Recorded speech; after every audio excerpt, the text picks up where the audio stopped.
Shri Hasteshwar school Limkheda ખાતે રક્ષાબંધન પર્વની ભવ્ય ઉજવણી કરવામાં આવી। લીમખેડા ખાતે આવેલી શ્રી હસ્તેશ્વર સ્કૂલમાં રક્ષાબંધન પર્વની ભવ્ય ઉજવણી કરવામાં આવી। આ પ્રસંગે સંસ્થાના મંત્રી ભરતભાઈ ભરવાડ અને ઉપપ્રમુખ રાકેશભાઈ ભરવાડ ઉપસ્થિત રહી વિદ્યાર્થીઓમાં ભાઈ બહેનના પવિત્ર પ્રેમ, લાગણી અને સ્નેહનું મહત્વ સમજાવવામાં આવ્યું હતું। શાળાના 5000 કરતાં વધારે વિદ્યાર્થીઓએ રાખડીની વિશાળ માનવ આકૃતિ બનાવી સૌને મંત્રમુગ્ધ કરી દીધા હતા। કાર્યક્રમ દરમિયાન વિદ્યાર્થીઓ દ્વારા રક્ષાબંધન પર્વને અનુરૂપ સુંદર ડાન્સ, વક્તવ્ય, સ્પીચ સહિતના વિવિધ સાંસ્કૃતિક કાર્યક્રમો રજૂ કરવામાં આવ્યા હતા।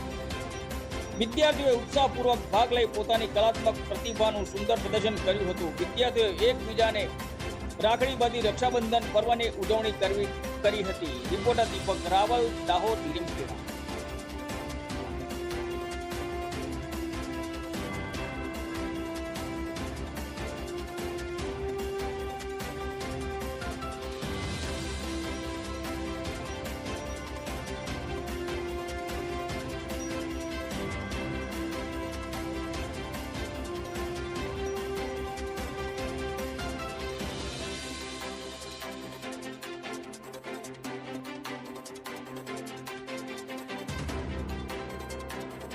આજ રોજ શ્રી હસ્તેશ્વર સ્કૂલ લીમખેડા ખાતે રક્ષાબંધનની ભવ્યથી ભવ્ય ઉજવણી કરવામાં આવી।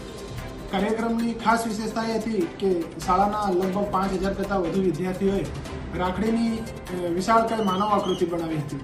કાર્યક્રમમાં સંસ્થાના મંત્રી શ્રી ભરતભાઈ ભરવાડ સાહેબ અને ઉપપ્રમુખ શ્રી રાકેશભાઈ ભરવાડ સાહેબ ઉપસ્થિત રહી શાળાના વિદ્યાર્થીઓને આ રક્ષાબંધન પર્વનું મહત્વ સમજાવ્યું હતું અને દરેક વિદ્યાર્થીઓને આ આપણા ધાર્મિક તહેવારને ખૂબ ઉત્સાહપૂર્વક અને ઉમંગપૂર્વક ઉજવવા માટેની શુભકામના પાઠવી હતી।